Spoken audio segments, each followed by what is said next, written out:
नमस्कार। प्रारब्ध पर आप सभी का स्वागत। मैं अवनीश। चैनल आपने सब्सक्राइब किया है, वीडियोस को आप लाइक करते हैं, शेयर करते हैं, आपका बहुत बहुत धन्यवाद। बेल आइकन जरूर दबाइए ताकि किसी भी अपलोड की सूचना सीधे आपको मिले। स्वागत कर लेते हैं गौरव प्रधान जी का। गौरव जी बहुत बहुत स्वागत। नमस्कार प्रभु। जय जय श्री राम।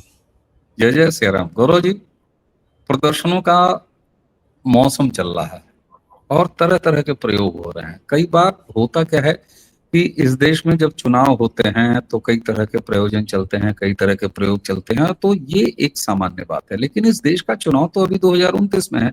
लेकिन हमने पहले काकरोच जनता पार्टी का एक मंच देखा, उसके बाद छात्रों का वहां इस्तेमाल देखा, फिर ये पूरा मामला आगे बढ़ते बढ़ते अब झारखंड में एक छात्रों का जेन्युइन आंदोलन भी हम देख रहे हैं। राजनैतिक पार्टियां, खासतौर से कांग्रेस, राहुल और उनका पूरा इकोसिस्टम, जिस समय देश में नरेंद्र मोदी या वर्तमान सरकार जो तीसरी रिजिम में है, उसके खिलाफ कोई बड़ा माहौल बना पाने में नाकाम है। और यहाँ तक कि वोट चोरी का सबसे बड़ा उनका कारगर जो चूरन था, उसका सत्यानाश ट्रंप लगा रहे हैं। वो ज्ञानेश कुमार के भक्त हुए चले जा रहे हैं, इलेक्शन कमीशन ऑफ इंडिया के। ऐसे में अचानक से ये आंदोलनों के तरह तरह विकल्पों की बातचीत और उसकी बाढ़ आ जाना, जंतर मंतर पर हम आप देख रहे हैं। अब एक नया विमर्श चल रहा है कि इस देश में आरक्षण हटाओ। अरे साहब, आरक्षण हटाओ ये क्या एक दिन का काम है? लेकिन इन तमाम आंदोलनों का समय ये बताता है कि 2029 से पहले 25 करोड़ आबादी वाले उत्तर प्रदेश का विधानसभा चुनाव है। हमने लगातार बातचीत में, खासतौर पर आपने इस बात को इंगित किया जब हम वेस्ट बंगाल पर बात करते थे, तो आपने कहा कि ये वेस्ट बंगाल में भाजपा नहीं लड़ रही, पूरा देश लड़ रहा है। हमने लगातार कहा कि वेस्ट बंगाल का चुनाव एक बहुत बड़ा चुनाव है, एक विधानसभा से बहुत बड़ा चुनाव है। उत्तर प्रदेश के अगर हम देखते हैं तो विधानसभा का चुनाव वाकई फिर और बड़ा हो जाता है तब, जबकि भारत का राजनीतिक भविष्य बटोगे तो कटोगे, एक रहोगे तो सेफ रहोगे। अगर सनातन के खिलाफ कुछ भी बोला, गजवाए हिंद चलाया तो जहन्नुम का टिकट। यानी कुल मिला के योगी आदित्यनाथ, जो कि तीसरी बार अपनी सरकार के प्रदर्शन के साथ चुनाव मैदान में उतरेंगे, और सामने ये तमाम तरह के रंग बिरंगे आंदोलन। ऐसे में 29 का माहौल है नहीं।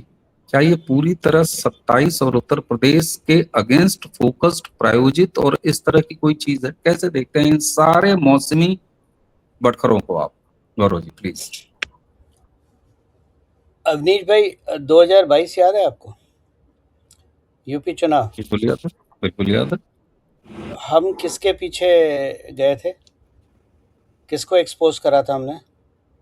याद है आपको? और हमने बोला था इसका एक ही मकसद है, केवल मकसद ये है, योगी हटाओ, समाजवादी पार्टी जिताओ। वो दीपक त्यागी याद है आपको? दीपक त्यागी ढोंगी बाबा बना हुआ है, यानी अभी उसका नाम कुछ यति वती करके है। तो ये वो एक टूल किट इस्तेमाल हुई थी धर्म की, जहाँ पर तोड़ने की, विभाजित करने की बात करी गई थी। यूपी, आप हमेशा, मैंने एक बात कहा है कि यूपी का चुनाव लोकसभा चुनाव का सेमीफाइनल है। यूपी के चुनाव डिसाइड, बिकॉज सबसे बड़ा स्टेट है, सबसे बड़ी आज की डेट में सीट 80 हैं, सबसे बड़ी ज़्यादा सीट्स हैं। तो यूपी जिस करवट बैठेगा, राष्ट्रीय चुनाव उसी करवट जाएगा। और इस वक्त सारी चीज़ें लगी हुई हैं, चाहे वो आप देखिए, मैंने जब जेनजी का प्रोटेस्ट शुरू हुआ था, मैंने क्या बोला था? मैंने टारगेट यूपी है। 2029 बहुत दूर है अभी। 27 के बाद 28 है, 28 के बाद 29 है। राजनीति में 2 साल बहुत ज़्यादा होते हैं। और ये सारी चीज़ें, अब इन लोगों की दिक्कत ये है, ये यूपी में जा नहीं सकते, क्योंकि बाबा जी मतलब नो नॉनसेंस इंसान है। इनकी जो कुटाई होगी वो ये भी जानते हैं, इसलिए कभी राजस्थान चले जाओ, कभी कहीं चले जाओ, वहाँ पर किस अथॉरिटी से ये लोग घुसते हैं? कोई संवैधानिक अथॉरिटी है, कोई फ्लाइंग स्क्वाड अपने आप को बोलते हैं, तो क्या संविधान के दायरे में वो फ्लाइंग स्क्वाड बना है? क्या बना है? तो मेन मकसद, और रहा सवाल ये तो अब किसी से छिपा नहीं है कि सारे लोग आम आदमी पार्टी के शैडो मैन हैं, ठीक है, वो आम आदमी पे। और आम आदमी पार्टी सिक्के का दूसरा पहलू है कांग्रेस का। चवन्नी उछाली गई है सीआईए से, जिसमें एक तरफ है कांग्रेस, एक तरफ है आम आदमी पार्टी। और रहा सवाल लार्जर ऑब्जेक्टिव नरेंद्र मोदी को हटाने की कोशिश 2014 के उस दिन से शुरू हुई थी जिस दिन नरेंद्र मोदी विदेश यात्रा पे पहली बार अमेरिका गए थे। आपको याद होगा वो MH17 MH17 पे जो यूक्रेन से रॉकेट छोड़े गए थे, वो कौन थे? जिससे टॉम हुज मिसाइल छोड़ी गई थी शायद, और वो प्लेन क्रैश करा गया था। नरेंद्र मोदी 20 मिनट दूर थे ना उससे, और वो फ्लाइट डिले हुई थी, वरना उस स्पॉट पे नरेंद्र मोदी की फ्लाइट होनी थी। तो नरेंद्र मोदी को हटाने की बात शुरू हो गई थी 2014 में चुनाव जीतने के बाद ही। अब सवाल लोग जो पूछते हैं ये सब खत्म कब होगा, ये सब खत्म नहीं होगा। जब तक नरेंद्र मोदी है तब तक युद्ध चलता रहेगा, और नरेंद्र मोदी जी के बाद भी युद्ध चलेगा, और अगर योगी आ गए तब भी युद्ध चलेगा। तो ये आज की चीज नहीं है, ये जो प्रदर्शन हो रहे हैं सब हो रहा है क्योंकि आप ही के चैनल पे मैंने बात करी थी केरोसिन की। आपको याद होगा राहुल गांधी बिहार में गए थे, और बिहार में युवाओं को लेके उन्होंने शोर मचाया था। भारत जोड़ो यात्रा में भी उन्होंने युवाओं का साथ लिया था, क्योंकि अगर आप ग्लोबल इतिहास देखें तो युवाओं के माध्यम से बहुत सारी जगह सरकारें बदली गई हैं, जिसकी सबसे पहली शुरुआत, एक्सपेरिमेंटल शुरुआत हुई थी हुस्न मुबारक को हटाने के लिए इजिप्ट की। आपने इजिप्ट देखा है, आपने श्रीलंका देखा है, आपने बांग्लादेश देखा है, आपने नेपाल देखा है, लेकिन आप भारत भूल गए। भारत में आपने गलती कर दी, क्योंकि भारत इन देशों की तरह नहीं है। भारत का युवा नहीं है। 150 लोग, 1000 लोग, 1 लाख, 2 लाख लोग इकट्ठे करने से आप भारत को युवा को रिप्रेजेंट नहीं करते। भारत का ये मात्र भारत के युवा का 1% भी नहीं है। और जो भारत का युवा है वो एम्बिशियस है, वो कुछ करना चाहता है, वो अपने पैरों पे खड़ा होना चाहता है, चाहे वो नौकरी का सहारा हो, चाहे व्यवसाय का सहारा हो, चाहे अपना एंटरप्रेन्योरशिप का सहारा हो। जो हमारे भारतीय डीएनए है वो इस तरह के डीएनए बने ही नहीं है, लेकिन वही टूल किट युवाओं की राहुल गांधी, अरविंद केजरीवाल सब इस्तेमाल कर रहे हैं, किसी तरह से युवा भड़क जाए। और जो चीज मैं हमेशा बोलता हूं, आज से नहीं, रोहित वेमुला, अगर आपको याद हो, हैदराबाद, वहां से कोशिश हो रही है कि युवा भड़के और इजिप्ट अपराइजिंग जैसा कुछ शुरू हो, जहां भारत के प्रधानमंत्री को खींच के नीचे फेंका जाए।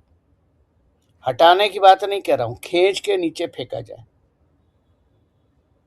तो ये उन्हीं कड़ियों में से एक और कड़ी है जहां आपको विभिन्न रंग के वो दिखाई देते हैं। अब सवाल ये आता है कि अभी आपने देखा, अब जब ये आप ये देख रहे हैं कि रिजर्वेशन के बारे में, आपने सही बोला, रिजर्वेशन एक दिन में हटने की चीज नहीं है। और मैं अपनी बात को फिर से रिपीट करता हूं, जो मैंने शायद 100 बार लिखी है और बोली है, रिजर्वेशन डाइल्यूट होगा, रिजर्वेशन कभी हटेगा नहीं। ये वो खाई वीपी सिंह खोद के गए हैं जिसको भरना आसान है ही नहीं, असंभव है। यहां पर केवल आप रिजर्वेशन को डाइल्यूट कर सकते हैं कि लोग रिजर्वेशन की तरफ ना आ जाएं। तो जब हम स्किल डेवलपमेंट की बात करते हैं, जब हम स्किल बेस्ड एम्प्लॉयमेंट की बात करते हैं, जब स्किल बेस्ड डिग्रीज को हटा के स्किल बेस पे हम जब जाते हैं, तो स्किल में कौन सा रिजर्वेशन आता है भाई? तो रिजर्वेशन डाइल्यूट होगा, रिजर्वेशन कभी नहीं हटेगा। तो जो आप रिजर्वेशन का आज प्रदर्शन देख रहे हैं, ये भी वामपंथी प्रदर्शन है, ताकि लोग भड़कें। लोगों को दिमाग इस्तेमाल करना चाहिए कि रिजर्वेशन की खाई एक दिन में खत्म नहीं होगी। ये लोग जो यूजीसी पे आज भी गाना गा रहे हैं, यूजीसी ये, यूजीसी वो, हमने आपके चैनल पे और मैंने अपने लिखने में यूजीसी पे इतने विस्तार से बात करी है कि धर्मेंद्र प्रधान का या प्रधानमंत्री का नहीं है, लोअर लेवल एक गाइडलाइन जो है वो बाबू इशू करता है, वो हटा दिया गया ना। और रहा सवाल यूजीसी का, तो यूजीसी में अगर आप वो कंपोजिशन देख लीजिए, पॉलिटिकल वोट बैंक की कंपोजिशन अगर आप देख लें तो ये भाजपा के फेवर में जाती है। आज आपने जो ये हटाए हैं धर्मेंद्र प्रधान है ना, ये लोग छाती पीट रहे हैं, धर्मेंद्र प्रधान को हमने हटा दिया, इन्हें पता ही नहीं है ब्लंडर क्या कर दिया। यूपी में कुर्मी हैं और जितने और समाज के लोग हैं और कायस्थ समाज के लोग हैं, वो सब पीछे भाजपा के कंसोलिडेट होने शुरू हो गए। पॉलिटिकल ब्लंडर है जो इन लोगों ने धर्मेंद्र प्रधान के साथ करा है। और धर्मेंद्र प्रधान आगे जाके उड़ीसा के चीफ मिनिस्टर, मुझे तो ऐसा दिख रहा है, क्योंकि पिछली बार वो जीते थे 3 लाख वोटों से, इस बार तो रिकॉर्ड मार्जिन होगा। ये आपने लिखा है, मैंने पढ़ा था आपको। तो देखिए समय, ये जो है ना, ये लोग वो हैं तिलचट्टे जो हर चीज रातों रात बदलना चाहते हैं। ये जोमेटो जनरेशन है, ये खाना बनाने में विश्वास नहीं रखती है, 15 मिनट में ऑर्डर करके खाना खाने में विश्वास करती है। और ऐसा खाना खाने से जीवन ज्यादा दिन नहीं चलता है, बीमारियां घर कर लेती है। राजनीति में एक चीज हमेशा याद रखिए, जो जितनी तेजी से ऊपर जाएगा वो उतनी तेजी से नीचे गिरेगा भी। फेम बेस्ड राजनीति ज्यादा दिन नहीं चलती है। नरेंद्र मोदी तीन बार से हैं, और अगर वो चौथी बार भी चुनाव लड़ते हैं तो चौथी बार उनकी सरकार बनेगी। वो फेम बेस्ड चुनाव नहीं लड़ रहे, वो क्रेडिबिलिटी पे चुनाव लड़ रहे हैं। ठीक है ना। तो प्रधानमंत्री और अमित शाह के बराबरी मत करो। वो जिस लेवल पे सोचते हैं वो 5 साल आगे के लिए सोचते हैं, वो आज की नहीं सोचते। तो ये जितना वामपंथी टूल किटें चल रही हैं और आम आदमी पार्टी, क्योंकि इस वक्त सब एक साथ हैं, कांग्रेस, वामपंथी, आम आदमी पार्टी, समाजवादी पार्टी, सब एक साथ हैं और उद्देश्य एक है, मोदी को हटाओ, योगी को हटाओ। लेकिन कोई ये नहीं बताता कि अगर हमने इनको हटा दिया तो हम क्या करेंगे, हमारी पॉलिसीज क्या होंगी, हमारी डेवलपमेंट पॉलिसीज क्या होंगी। इस बारे में कोई बात नहीं करता। बिल्कुल। इनकी बस एक ही मानसिकता है कि नरेंद्र मोदी और अमित शाह को किसी तरह, और योगी महाराज को किसी तरह से हटा दिया जाए, क्योंकि उसके बाद लूट की दुकानें खुल जाएंगी। और ये इंस्टा और सोशल मीडिया और इन सब पे, देखिए मैंने कई बार इस बात को बोला है कि भारतीय चुनाव, और मैं भारत के हर राज्य के चुनाव की बात कर रहा हूं, भारत के लोकसभा के चुनाव की बात कर रहा हूं, भारत के चुनाव सोशल मीडिया पे नहीं लड़े जाते हैं। ये नैरेटिव वॉर उस बबल होता है। भारतीय चुनाव किसी भी राज्य के हों, वो ग्राउंड पे लड़े जाते हैं। बिल्कुल। और भारत आज भी 70% कृषि प्रधान देश है। गांव से आवाज उठती है, महिलाओं से आवाज उठती है। यूपी की सड़कों में निकल जाइए, महिलाओं और बच्चियों से बात कीजिए, जो रात को अब देर रात बिना खौफ के घर आती हैं। आप तो लखनऊ में आते जाते रहते हैं, इतना आपका आना जाना है, आप खुद इस बात को समझ सकते हैं। बिल्कुल। तो ये लोग सोच रहे हैं कि नैरेटिव चला के हम चुनाव जीत लेंगे। नैरेटिव चला के चुनाव नहीं जीतेंगे। 4 दिन ठीक है, आप जैसे कहते हैं ना कि जब तक झूठ दुनिया का चक्कर लगाता है, उसके बाद सच जो है वो अपने जूते के लेसेस बांधता है।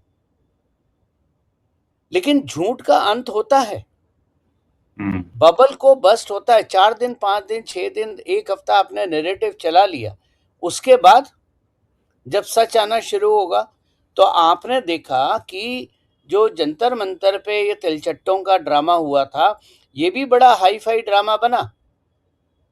लेकिन आज सारे तिलचट्टे एक्सपोज हो चुके हैं। कौन किसके लिए काम करता है सब एक्सपोज हो चुके हैं। विस्तार से हमने आप ही के चैनल पे बात करी थी और आप ही को हमने बताया था कि मोटरसाइकिल का शब्द यूएस एडवाइजरी में क्यों गया है? वो साफ इंडिकेट करता है कि इन सारे के पीछे यूएस सीआईए का सीधा सीधा हाथ है, डीप स्टेट का। क्यों हाथ है? उसका भी कारण है।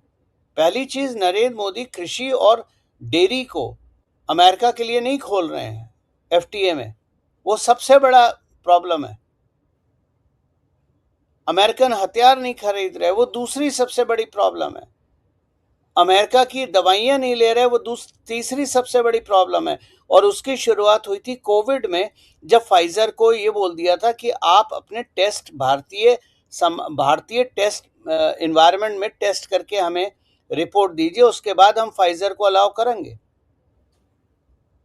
लोगों को समझ में नहीं आ रहा, मना नहीं करा था, लेकिन कंडीशन लगाई थी। और उस कंडीशन से फाइजर ने कम से कम 600 से 700 बिलियन डॉलर का बिजनेस भारत में खो दिया टीकों का। तो ये शुरुआत आज की नहीं है। नरेंद्र मोदी हटाओ, नरेंद्र मोदी के प्रधानमंत्री पहली बार 26 मई 2014 के बनने के 2 हफ्ते के अंदर शुरू हो गई थी।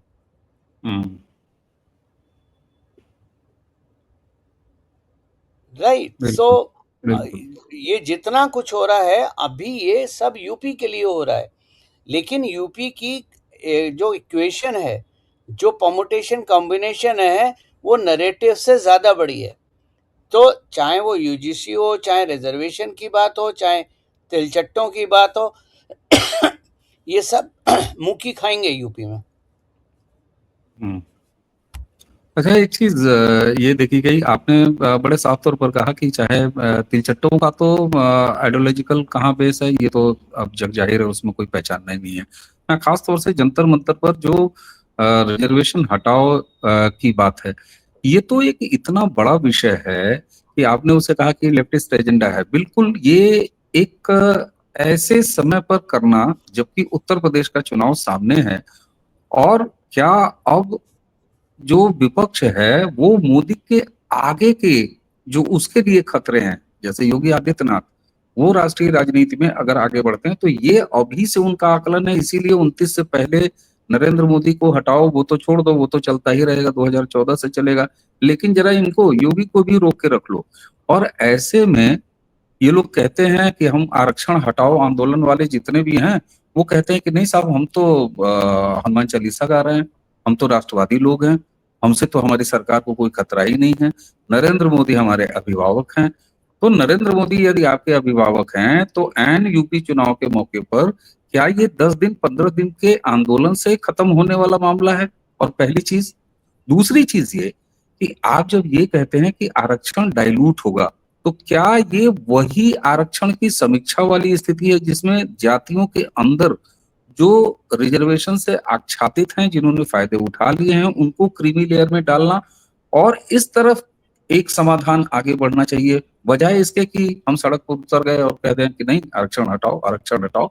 तो यार, आप राष्ट्रवादी भी कहते हो, आप नरेंद्र मोदी को अपना अभिभावक भी कहते हो, और आप जंतर मंतर पर जाके भाषण दे रहे हो कि आपको सनातन का, हिंदुत्व का चूरन पिलाते हैं, एक रहोगे सेफ रहोगे, बटोगे कटोगे का चूरन पिलाते हैं। ये दोगलापन कहाँ है? क्या ये दोगलापन है, पॉलिटिकल गेम है, बड़ा श्रूड और धूर्तता से खेला जा रहा है, या ये इनोसेंसी है, इमेच्योरिटी है? अवनीश भाई, मैंने आपसे शुरुआत में जब प्रश्न करा था कि 2022 याद है, तो 2022 में क्या हुआ था? ये दीपक त्यागी जो कलेक्शन एजेंट था बैंकों के लिए, मतलब कलेक्शन एजेंट क्या, गुंडागिर्दी वाले कलेक्शन एजेंट होते हैं, ये रातों रात यति नरसिम्हानंद कुछ करके बन गया और मंदिर में बैठ के अभद्र भाषा और फाउल लैंग्वेज इस्तेमाल करता है। मंदिर में कितना भी बड़ा क्रिमिनल चला जाए, वो उसका सिर झुक ही जाता है भगवान के आगे। वो इस भाषा का प्रयोग नहीं करता, लेकिन ये करता था।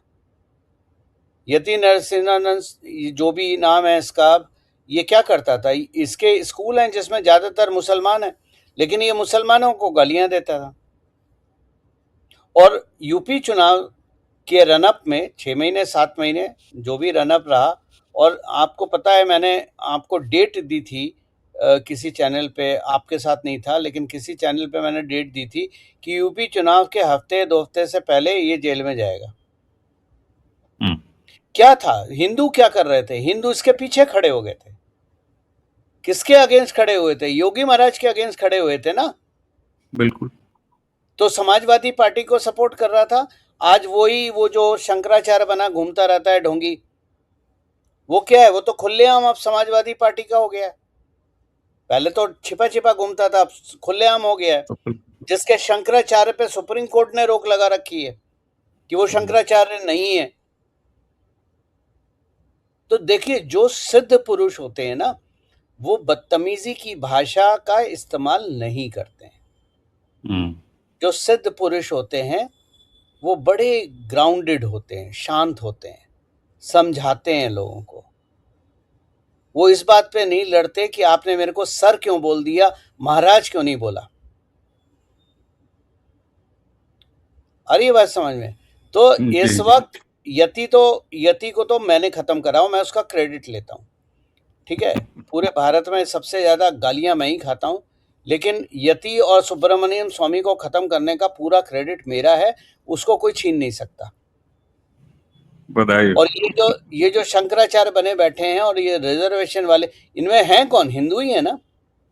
बिल्कुल। मुसलमान कभी नहीं है। आप दाल चीनी रोटी पेट्रोल किसी के पैसे बढ़ा दो। मैं एक छोटी सी बात पूछता हूं अवनीश भाई, मुसलमान भी इलेक्ट होके जाते हैं संसद, एमएलए भी आते हैं विधानसभा में, ठीक है ना। वो भी अपने कॉन्स्टिट्यूंसी में कुछ बोल के आते हैं कि हम ये करेंगे वो करेंगे, दुनिया भर का जो भी बोल के आते हैं, चाहे समाजवादी पार्टी से आए चाहे कांग्रेस। अब तो वही दो पार्टियां रह गई हैं जो उनको फील्ड करती हैं। लेकिन कभी किसी मुसलमान को नहीं देखा होगा वो बोले कि इतना हमने वोट दिया हमारा ब्रिज नहीं बना, इतना हमने वोट दिया हमारी सड़क नहीं बनाई, इतना हमने वोट दिया हमारे तेल चावल आटा चावल के पैसे कम नहीं। कभी देखा मुसलमानों को बोलते हुए? कभी नहीं। उनका लक्ष्य बड़ा होता है सर। रिजर्वेशन में मुसलमानों को कभी बोलते हुए देखा? नहीं बोल। क्यों? वो एक व्यक्ति को नहीं भेज रहे हैं, वो 50 साल आगे की तैयारी कर रहे हैं जब उन्हें भारत को इस्लामिक राष्ट्र बनाना है। और हम हिंदू राष्ट्र करते करते उसका रोना रोते रोते और दाल चावल पेट्रोल डीजल इस पे आ जाते हैं। तो हमारा सबसे बड़ा दुश्मन तो हम खुद हैं। किले का दरवाजा हमेशा अंदर से खुलता है। तो ये जितने बने बैठे हैं जंतर मंतर पर रिजर्वेशन के, हैं कौन, हिंदू ही है ना। और राजनीति में बड़ा आसान है, हिंदू को बांट दो इलेक्शन जीत लो। और हिंदू बंटने के लिए तैयार बैठा है, क्योंकि किसी को ब्राह्मण याद आ जाता है, किसी को कायस्थ याद आ जाता है, किसी को राजपूत याद आ जाता है, किसी को कुछ याद आ जाता है। बिल्कुल। तो हम लोग बंटने के लिए तैयार बैठे हैं। हम वो हैं जो मटन की शॉप पे लेटे हुए, काटो हमें, हम कटने के लिए तैयार बैठे हैं भाई।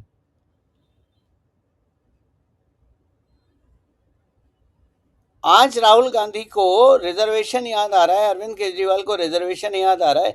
यही लोग तो हैं जो रिजर्वेशन लेके आए थे। आज क्या हो गया? नहीं, आज लेकिन इसलिए इनका समर्थन नहीं मिलेगा, ये मान लें। आज इसलिए हो गया क्योंकि अगर स्वर्ण समाज को अलग कर दिया, ब्राह्मणों को, कायस्थों को, इनको स्वर्ण समाज को अगर अलग कर दिया तो यूपी में जीतना आसान है। मुसलमान को कंसोलिडेट करो, रिजर्वेशन के नाम पे स्वर्ण समाज को अलग करो, जाति के नाम पे अलग पहले ही कर रखा है, शेड्यूल कास्ट ओबीसी को। अब आपने इतने डिवीजन कर दिए, जब डिवीजन में वोट होंगे तो जो दो ऊपर हो गए वो हो गए। अब स्वर्ण ने अगर भाजपा को वोट नहीं दिया, किसको जाके देगा? समाजवादी पार्टी को देगा या कांग्रेस को देगा? तो वहां वो जोड़ के आपकी सरकार बन गए, और उसके बाद बच्चियों को बचा लेना अपने, उसके बाद अपने प्रतिष्ठान बचा लेना, उसके बाद अपने बिजनेसेस को बचा लेना। मैं लिख के दे रहा हूं, अगर गलती से भाजपा की सरकार यूपी में नहीं आई तो यूपी में वो दिखाई देगा जो पिछले, उसके बाद 100 साल तक यूपी नहीं सुधर सकता। जो आज भी आ रहा है ना, जो आज यूपी की पर जीडीपी इनकम बड़ी है, ठीक है ना, परचेजिंग पावर लोगों की बड़ी है, वो खत्म हो जाएगी। तो ये आने वाले समय में की बात है, ये तो हिंदुओं को सोचना है कि हम किसके ऊपर जा रहे हैं। अभी रिजर्वेशन का समय नहीं आया है। जिस तरह राम मंदिर के लिए 5 साल इंतजार करा गया था मोदी जी के आने के बाद, क्या कि उस 5 साल में प्लेटफॉर्म तैयार किया जा सके, स्टेक होल्डर्स को तैयार किया जा सके, सारी व्यवस्थाएं की जा सकें और उसके बाद जजमेंट लेके राम मंदिर का निर्माण हुआ। नतीजा एक लाश भी नहीं गिरी। जी। तो हर चीज का एक समय होता है, एक तरीका होता है। नरेंद्र मोदी जी के काम करने का एक तरीका है। मैं कोई चमचागिरी किसी की नहीं कर रहा, लेकिन मैं जानता हूँ, एक मैनेजमेंट स्टूडेंट के नाते मुझे ये समझ में आती है कि एक जिसको हम बोलते हैं वर्क फ्लो, तो वो चीजें तैयार करी जाती हैं, वो ग्राउंड तैयार किया जाता है। जब जज बोलते हैं कि एक जो संपन्न हो चुका है उसके परिवार को रिजर्वेशन नहीं दिया जाएगा, जब आप क्रीमी लेयर को निकालने की बात करते हैं, तो वो एक तरीका है कंसेंसस बनाने का या आगे का प्लेटफॉर्म तैयार करने का। और उससे होगा क्या? उससे जब आप स्किल डेवलपमेंट पे जोड़ देंगे, जब हमारे बच्चे स्किल लेके व्यवसाय में जाएंगे, काम पे जाएंगे, जॉब पे जाएंगे। अब मान लीजिए मैं बहुत अच्छा कारपेंटर हूं, आप मेरे काम के लिए मुझे हायर करोगे या मेरी जाति के हिसाब से हायर करोगे? काम के लिए, स्किल के लिए, बिल्कुल सही। तो रिजर्वेशन डाइल्यूट हुआ। एग्जैक्टली। अगर मैं छोले भटूरे का स्टॉल लगा रहा हूँ या पानी पूरी का लगा रहा हूँ या चाय का लगा रहा हूँ, लोग सोचते हैं बड़ा छोटा सा स्टॉल है। बड़े बड़े वाइस प्रेसिडेंट कॉर्पोरेट कंपनी के इतना नहीं कमा पाते जितने ये लोग कमाते हैं। तो आप मेरे फेमस गोलगप्पे खाने के लिए मेरे से पूछोगे, भाई गौरव प्रधान आपकी जाति क्या है, या मैं जाति का वहां बोर्ड लगाऊंगा? आप तो गोलगप्पे खाने आओगे ना। राइट। आपको ये आप एक ही चीज मैंडेटरी होती है, या जो कंसिडरेबल चीज होती है कि मैं कितनी हाइजीन से काम करता हूँ। मेरे हाथ में ग्लव है, मेरा सामान साफ है, मैं हाथ से डायरेक्टली कुछ छूता नहीं, सब ग्लव के माध्यम से होता है, तो हाइजीन मैं मेंटेन करता हूँ। अब मेरे और आपके मुंह के बीच में, मेरे हाथ और आपके गोलगप्पे, मेरे गोलगप्पे और आपके मुंह के बीच में क्या जाति आप बीच में लाओगे? भाई पहले जाति बताओ। पंडित हो तो खाऊंगा, वरना नहीं खाऊंगा। और भारत में कभी जाति व्यवस्था थी नहीं, भारत में वर्ण व्यवस्था थी। बिल्कुल सही। ये जाति व्यवस्था तो अंग्रेज लेके आए ना, और वही आए जो वेस्टर्न वर्ल्ड है वही उसको एक्सप्लॉइट कर रहा है। क्योंकि अगर आपने स्वर्णों को अलग कर दिया, छोटी जातियों को अलग कर दिया, सबको अलग कर दिया, तो आप चुनाव जीत गए भाई। बिल्कुल। तो ये तो बिल्कुल। आपके सोचने की बात है कि आप इन लोगों की कठपुतली बन के रहोगे या नहीं रहोगे। बिल्कुल बिल्कुल सर, बिल्कुल। जी। अब एक बात मैं आपको यहाँ पर और बोल दूं, जो ये लोग शोर मचा रहे हैं प्राइवेट कंपनी में रिजर्वेशन करो, इनका रिजर्वेशन करने का अधिकार उद्देश्य नहीं है। इनका उद्देश्य है प्राइवेट कंपनियों को खत्म करने का। क्योंकि प्राइवेट ऑर्गेनाइजेशन कोई भी हो, वो बॉटम लाइन और टॉप लाइन पे चलती है। वो ये देख के नहीं चलती है कौन सी जाति का स्टूडेंट मेरे को बच्चा लेना है अपने उसमें, या एम्प्लॉय लेना है। और जब राहुल गांधी बोलते हैं कि ऊपर के रईसों को निकालो, भाई अडानी के पीछे पड़ते हो। अडानी कौन है? माइनॉरिटी है। टाटा कौन है? माइनॉरिटी है। गोदरेज कौन है? माइनॉरिटी है। तो बिजनेस माइनॉरिटी और मेजॉरिटी से नहीं चलता है, बिजनेस कॉम्पिटेंसी से चलता है, बिजनेस मेरिट से चलता है। और रहा सवाल जो बहुत इंपॉर्टेंट है, आपने 2014 में नरेंद्र मोदी को सुना होगा, जब उन्होंने बड़ा साफ बोला था, मिनिमम गवर्नमेंट मैक्सिमम गवर्नेंस। आज आईटी इंडस्ट्री का तो खत्म हो गई, ठीक है ना, और खत्म होगी क्योंकि 30 साल आईटी इंडस्ट्री टेक कुलीस पे बनी हुई थी कि $25 पर आवर पे अमेरिका में बच्चों को भेजना है और कमीशन खाना है। कोई डेवलपमेंट नहीं करा, कोई प्रॉपर्टी सॉफ्टवेयर नहीं बनाया, कोई प्लेटफॉर्म नहीं बनाया, कुछ भी नहीं बनाया, केवल ब्रोकर की तरह काम करा। तो आईटी इंडस्ट्री एआई के आने से खत्म हो रही है। और जब आईटी इंडस्ट्री खत्म हो रही है तो बैंकिंग खत्म हो रही है। बैंक जितने हैं अब टेक की तरफ जा रहे हैं। यहाँ तक कि सरकारी बैंक भी टेक की तरफ जा रहे हैं। तो जिस ब्रांच में कभी 25-50 लोग होते थे, आज वही ब्रांच 10 लोगों पे चलती है, क्योंकि internet banking, mobile banking, phone banking, सारी चीजें आ गई हैं। तो जब आ गई हैं, मैं खुद अपने बैंक 3 साल से नहीं गया हूं, तो बैंकिंग जॉब कम होंगी। इस तरह बहुत सारी चीजें होंगी, तो लोग कहाँ जाएंगे? लोगों को अपने स्किल पे जाना पड़ेगा, अपना व्यवसाय शुरू करना पड़ेगा, एंटरप्रेन्योर बनना पड़ेगा। या तो आप 9 से 5 की नौकरी करो। और आपने अभी देखा, जब नए ऑफिसेस बने, जो विस्ता प्रोजेक्ट था सरकार का, नए ऑफिसेस बने, आपने देखा ना कितने बढ़िया ऑफिस बने। बहुत सारे ऑफिस सेल्फ क्लीनिंग बेसिस पे हैं, ताकि आपको मिनिमम जो 4th क्लास एम्प्लॉइज होते हैं उनकी भी रिक्वायरमेंट कम से कम हो। तो जितना सरकारी खर्चा सरकार को चलाने में कम होगा, उतना राष्ट्र के लिए अच्छा है, नहीं है? आज आप सरकारी, अब इस बात पे आप भड़क जाओ कि भाई नौकरी क्यों कम कर रहे हो। अब दूसरी तरफ ले लो, आपको कोई सरकारी दफ्तर में काम करना है, आपके लाइन में कम से कम 20 टेबलों पे आपको जाना है। माथा पीटोगे नहीं पीटोगे? आप कहोगे भाई एक टेबल पे काम क्यों नहीं हो सकता, मेरा काम जल्दी क्यों नहीं हो सकता, बिना रिश्वत के क्यों नहीं हो सकता? तो यानी आपको सिस्टम्स को लगाना पड़ेगा वो काम करने के लिए। जब सिस्टम लगाने पड़ेंगे तो लोग कम हो जाएंगे, लोग कम हो जाएंगे तो नौकरी कम हो जाएगी। तो एक तरफ आपको ज्यादा नौकरी चाहिए, पर अपना काम कराने के लिए आपको सहूलियत चाहिए। तो governance had to be delivered at your home. मतलब आपकी फिंगर टिप पे आपकी गवर्नमेंट होनी चाहिए।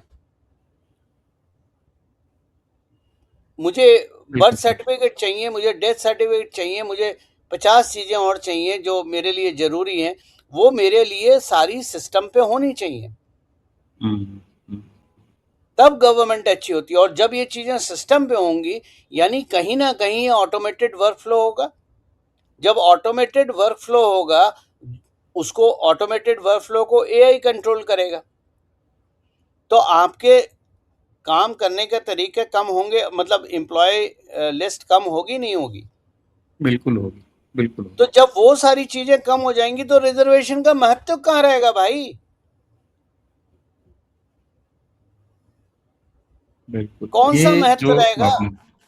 बिल्कुल, ये जो आपने कहा ना कि, और इसीलिए मैंने उस पर ये चाहा कि आप थोड़ा सा और विस्तार दीजिए कि भाई कैसे इलेक्शन डाइल्यूट हुआ, डाइल्यूट होगा, और डाइल्यूट होके फिर वो एक तरह से रिजर्वेशन पर, आरक्षण पर समीक्षा वाली जो बात आ रही है, ताकि समानता वाला आए, जो कि असली इसके पीछे मोटिव था। हालांकि मोटिव तो बहुत अच्छा, गौरव जी आप जानते हैं, ओबीसी रिजर्वेशन मंडल कमीशन प्योरली जो है वो इकोनॉमिक आधार पर था, लेकिन उसका जो है वीपी सिंह ने सत्यानाश कर दिया, उसको जातिगत आधार बना दिया। खैर, एक चीज अब और जरा वापस आते हैं, चलते चलते जी। एक चीज और सर, मेरे चैनल पे बहुत सारे लोग मुझे रिजर्वेशन का ज्ञान देते हैं, ठीक है ना, कि आपकी उम्र निकल चुकी है, अब आपको क्या जरूरत है, तो आप क्या बोलते हो?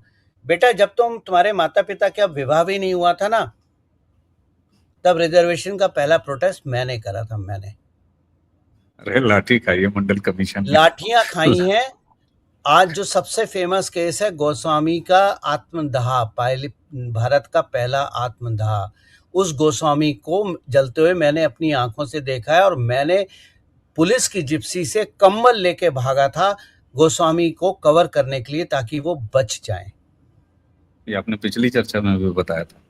तो बेटा, गौरव प्रधान को आरक्षण का ज्ञान मत देना, क्योंकि तुमसे पहले तुम्हारे माता पिता का जब विवाह भी नहीं हुआ था ना बेटा, तब हम आरक्षण के लिए लड़े थे। बिल्कुल, हमें भी याद है, सेव इंडिया और स्टॉप रिजर्वेशन करके। लेकिन उस लड़ाई में भी हमने भारत विरोधी नारे कभी नहीं दिए, उस लड़ाई में भी हमने जाति विरोधी नारे कभी नहीं दिए, उस लड़ाई में भी हमने हमने हमने रिलीजन बेस्ड नारे कभी नहीं दिए।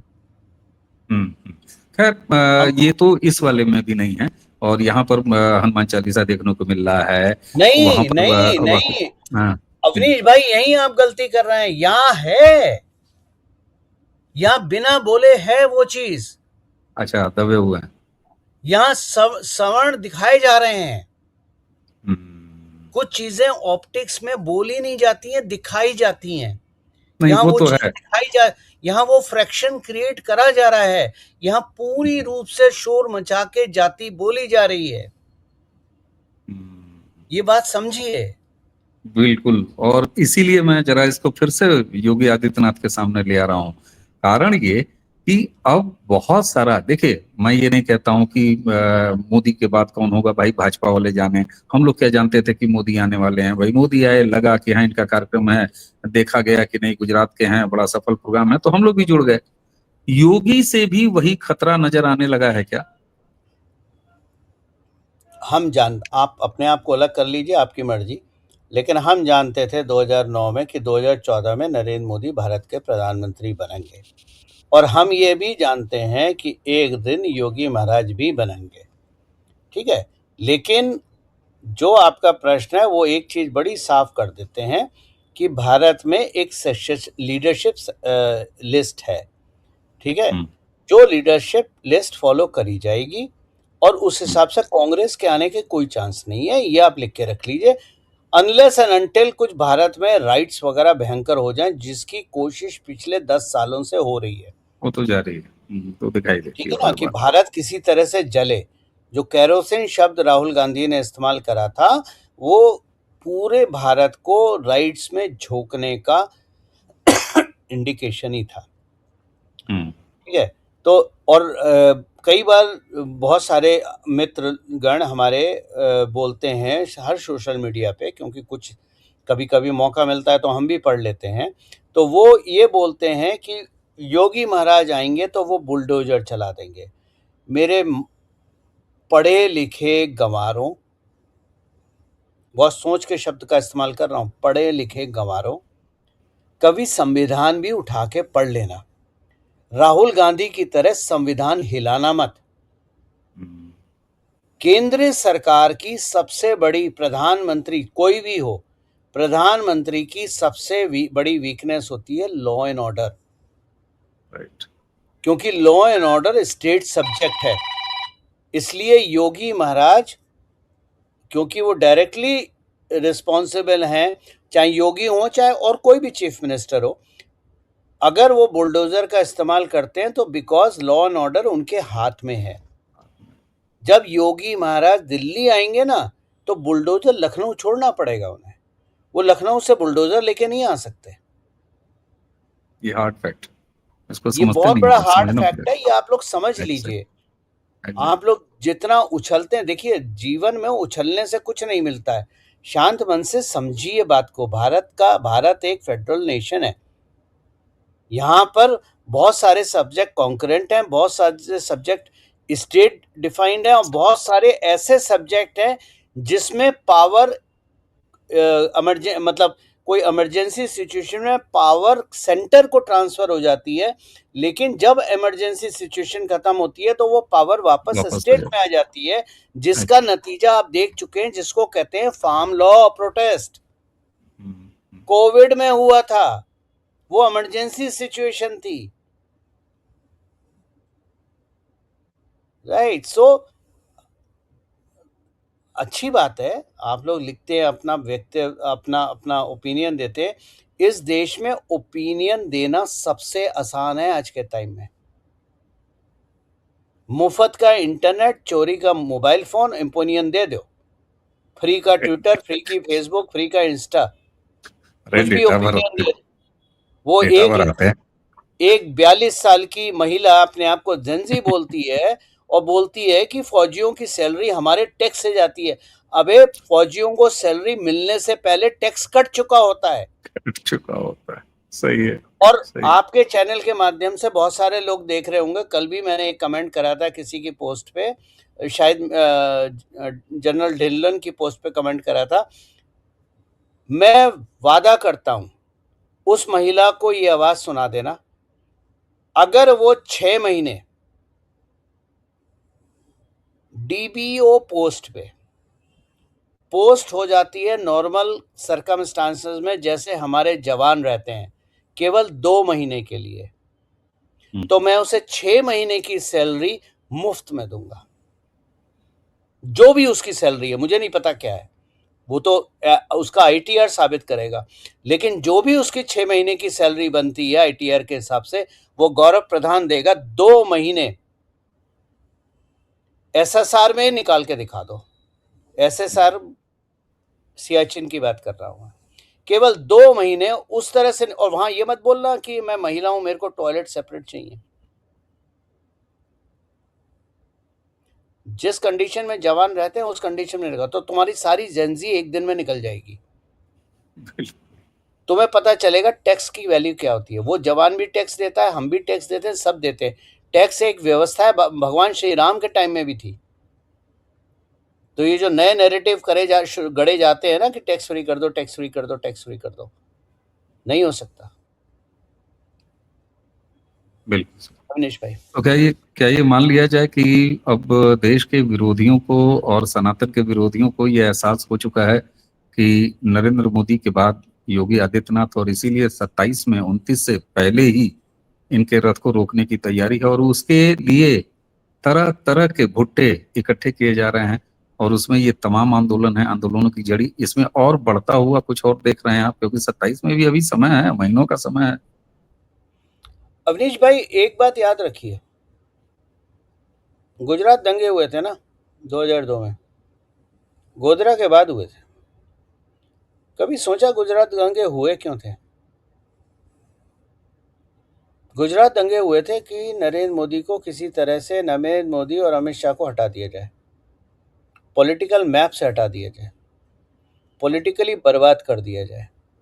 मैं बहुत बड़ी बात कह रहा हूँ, मैं बहुत दूर की बात कह रहा हूँ, अच्छे अच्छों की सोच वहां तक नहीं जाती है।